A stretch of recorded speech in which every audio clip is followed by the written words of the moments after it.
All right, so imagine this. London, right, a huge, bustling city.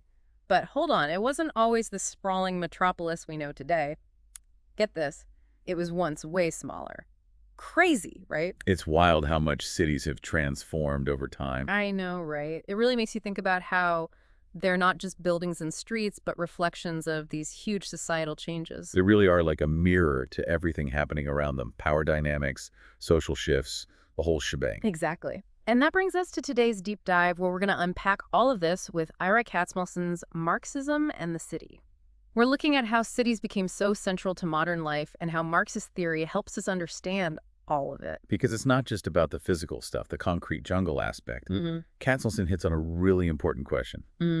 How can we use this theory, with its focus on things like class struggle and economic forces, to really get how cities work? Yeah, it's like looking beyond the bricks and mortar to see the bigger picture. Yeah, right.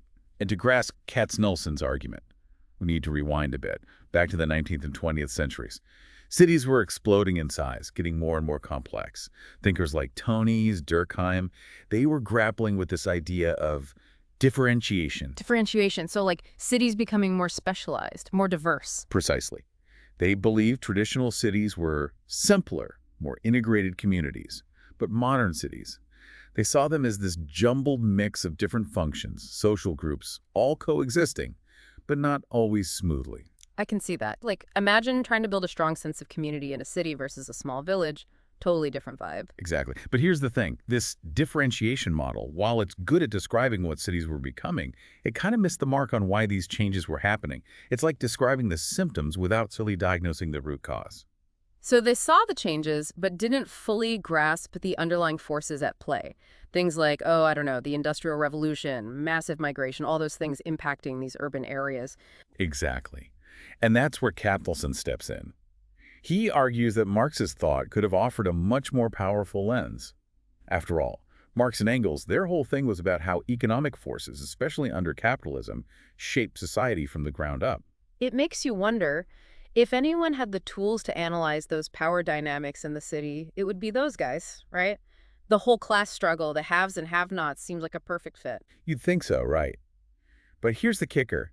Marxism was weirdly silent about city life for a long, long time. Wait, seriously?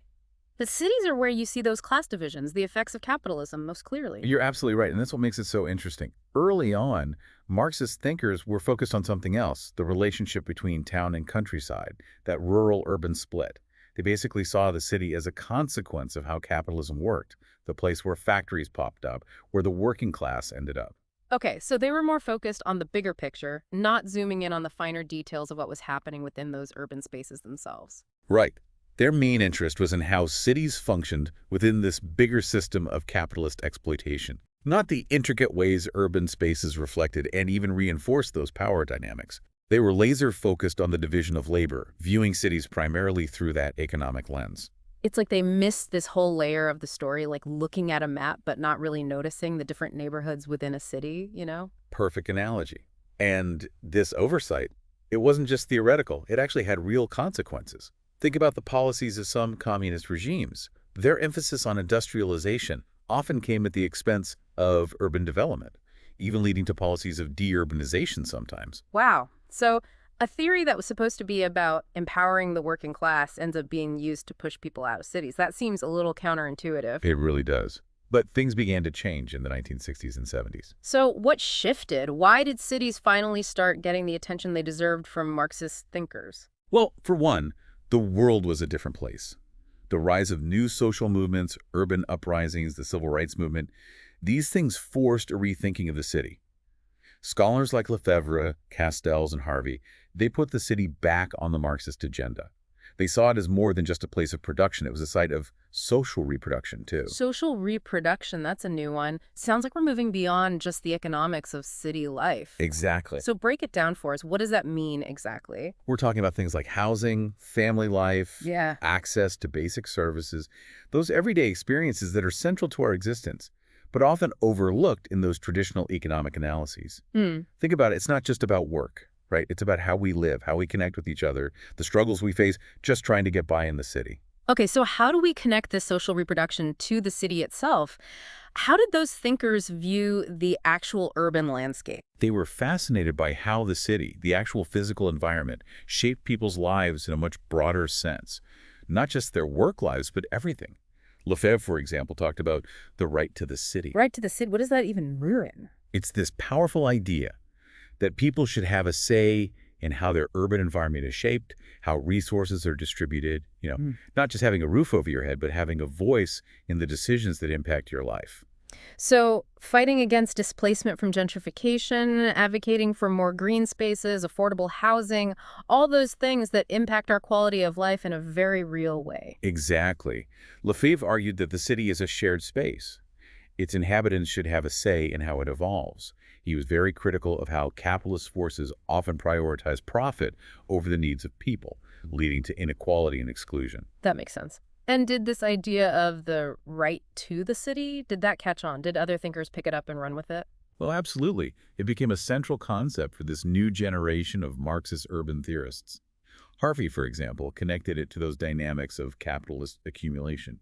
He argued that the production of urban space itself becomes this site of struggle, of profit-making, and, importantly, social control. Like we were talking about before, with gentrification, neighborhoods being transformed, often pushing out longtime residents to make way for wealthier newcomer. Exactly. It all boils down to who holds the power to shape the city and who benefits from those changes. And that's where things start to get really interesting. Because by bringing the city into the mix, these Marxist thinkers weren't just applying old theories, they were actually pushing the boundaries of Marxist thought itself. It's like the city itself revealed these new layers of complexity about capitalism, stuff you wouldn't catch with a purely economic analysis. Exactly. And we're just getting started. We've got a lot more to uncover about how these ideas play out in the real world and what they mean for us today. It's like we're shifting gears here, right? Going from Marxism and the city to Marxism because of the city. Like the city itself is revealing new insights. You get it. It's not just about applying those old formulas. It's about pushing those boundaries, challenging those assumptions. The city became this living lab for seeing capitalism in action. So where do we go from here? What are the big questions we should be asking about cities and capitalism today? Well, for one, how do we understand how economics, politics, and culture all intertwine to shape the urban spaces we live in? It's not just about class anymore. Well, class is still fundamental, but it's more than that.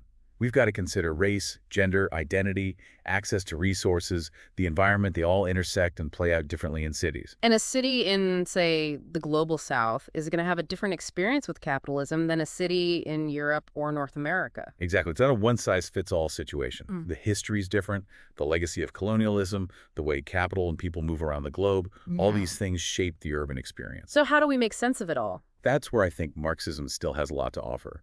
It gives us these tools to think critically about global power structures, those historical processes, and how they're still shaping our reality today. It's like Katznelson's giving us a new map, not just of the city, but of the very forces shaping our world. And like any good map, it helps us find our way, but also encourages us to explore. Here's something to think about.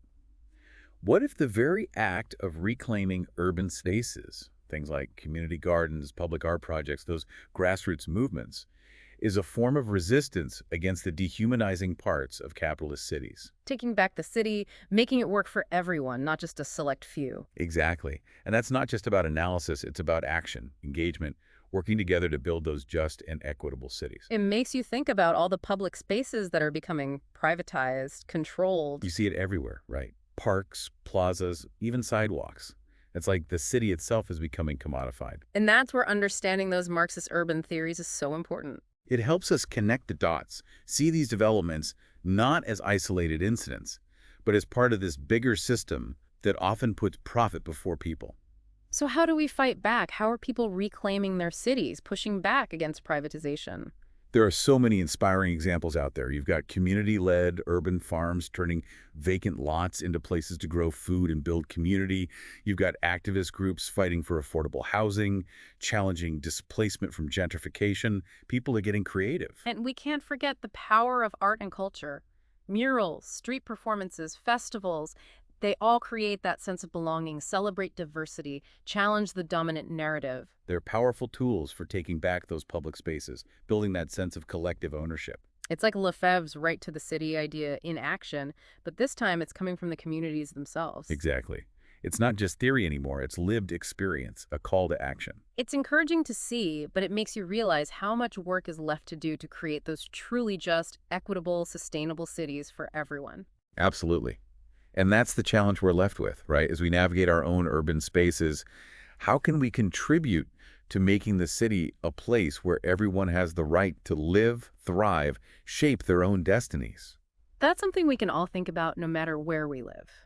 Thanks for joining us on this deep dive into the world of cities and capitalism. It was my pleasure. Thanks for having me. It's inspiring to hear about all those efforts, people taking back their cities, making them more human.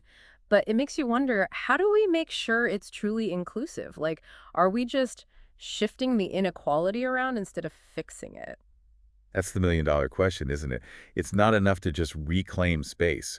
We have to be really careful about who's being included and who's being left out in these transformations. Right, like you could have a community garden, which sounds great on paper, but what if it ends up mainly benefiting newer, wealthier residents?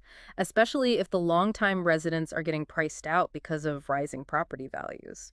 Exactly. We have to watch out for that green gentrification trap or any kind of displacement, even when everyone's got good intentions. So it's a constant process of asking, who's really benefiting? Who's being pushed aside? How do we make it fair for everyone? Absolutely. It takes constant dialogue, collaboration, and, really listening to the people who are most affected by those inequalities in the city. It strikes me that this whole conversation, cities and capitalism, it's more relevant than ever. We've got growing populations, climate change, those widening economic gaps. Cities are facing some serious challenges. No doubt about it. The choices we make now about urban planning, housing, transportation, public space, they have huge consequences down the line. It's a call to action for all of us. I don't care if you're an urban planner, an activist, an artist, or just someone who cares about their community. We all have a part to play. And it's not always about those big sweeping gestures either. Yeah. Sometimes the most powerful changes happen right where we are in our own neighborhoods, on our own streets. Supporting local businesses, pushing for better housing policies, even just getting to know your neighbors, it all adds up. Exactly. Recognizing that we're all part of this big, interconnected urban ecosystem. Every little thing we do can help create a city that's fairer and more vibrant. Diving into Katznelson's work, it's really opened my eyes to those hidden layers of cities, how power operates, and the potential for change. It's not all doom and gloom. I'm glad to hear it. And remember, cities aren't static. They're always evolving, shaped by our choices, our actions. So as we go about our lives in our own concrete jungles, let's keep in mind what we've talked about today. Those who dare to see the city as this space of both struggle and possibility. Challenge injustice, embrace diversity, and let's build cities that truly reflect our shared humanity. Beautifully said.